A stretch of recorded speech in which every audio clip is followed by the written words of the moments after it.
Hey guys, so the crypto adoption train keeps on moving along, and this latest article says that India could be in trials for a digital rupee by as early as the end of December. Let's take a look at this article, and I'll play you this video from the governor of their central bank. Also, we should be able to start some kind of a pilot exercise.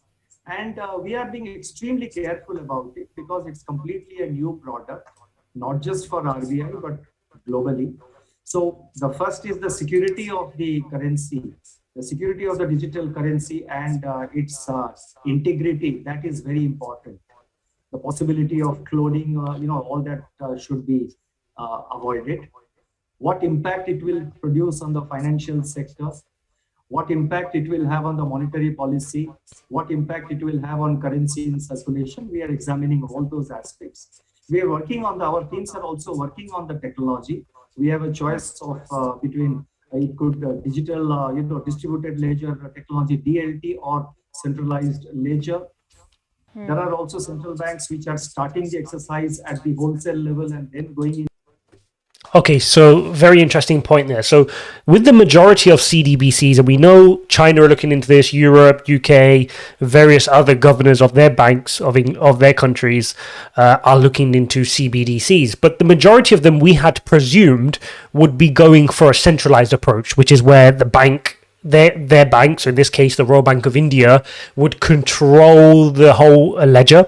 Okay, so it's stored on their servers, they have control of it, and it's not distributed. But a DLT, a distributed ledger technology, would mean that everybody, similar to blockchain, could download that ledger, could see it, and that's your proper, authentic, decentralized crypto. But that's not what we thought we were going to see from these CBDCs. The majority of these CBDCs, from my understanding, are simply going to be a digital representation of the fiat currency they already have.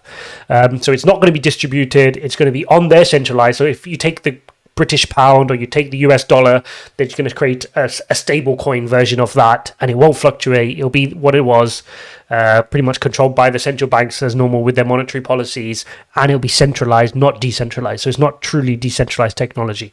Let's see what else he has to say. Into retail, exactly. We are examining that aspect also, whether we should adopt wholesale and sequentially go to retail later on, or we should also start in a localized area, the retail plus the wholesale. Various options are under examination, and whether the currency should be issued directly by the central bank or we should issue it through the banking system. That is also under examination. But teams are working. I think by the end of the year we should be able. And that's another really interesting point, is how do you go about distributing this CBDC? That's a big problem that a lot of these central banks have to kind of get around. So imagine you currently got your fiat currency in place, you create your CBDC, and then how do you do that interchange before that? Do you allow people to come and redeem $1 for one stable coin, the digital version of your dollar? How do you do that? Do you do that through the banks? Do you do that? How would you logistically operate that? Would you ask all the banks to accept it? Would you do it for post offices? This would be a challenge logistically, which they'd have to trial as well. We would be in a position perhaps to start our first trials. Well, we wish you the very best because that's a growing debate around the world in terms of rolling out CBDCs at a time when there is so much happening by way of increasing adoption for cryptos. Governor, how are you thinking about regulation for cryptos? We were just touch base actually with Bank Indonesia governor a few days ago, talking about the regulatory environment. And Indonesia, of course, is thinking about a crypto trading tax. So what shape and form could regulation look like for cryptos in India, where also adoption is growing? You see, you are referring to private crypto. Now, on private crypto, we have in Reserve Bank, we have major concerns around the private crypto from the point of view of financial stability. There are huge amount of risks. So you can see how after this question, he stepped out and he's separating private crypto from what he's working on, which is central bank currency. So almost what he's saying is the project he's here to talk about is his digital rupee, which it sounds like he's pretending like he wants to explore DLT, but his verbiage just seems to indicate he wants to go down the centralized Indian rupee root, but now he's differentiating that private crypto, which the anchor had just asked him about regulation on private crypto. He's saying that's a separate thing. When you and I go and buy Bitcoin and Ethereum, now he's going to address what he feels should happen then. There are impact on the aspect of financial stability, and we have shared our concern with the government. So the government will take the necessary policy decisions in that regard. So far as the technology of crypto is concerned, so far blockchain or DLT, distributed ledger technology is concerned, that's a different thing altogether.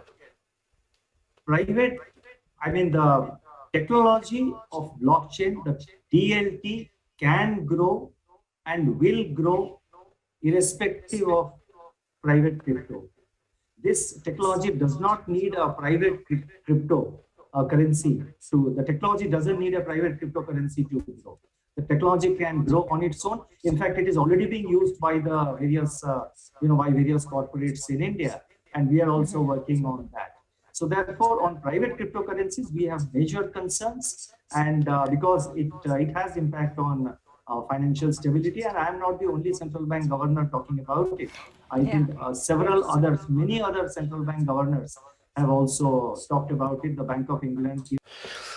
Okay, so let's leave that there. You can see the kind of route he's taking. He's saying we're extremely careful about it because it's a completely new product, but he's ready to start trials as soon as early December. And this is no surprise. We know a lot of central banks are working on this.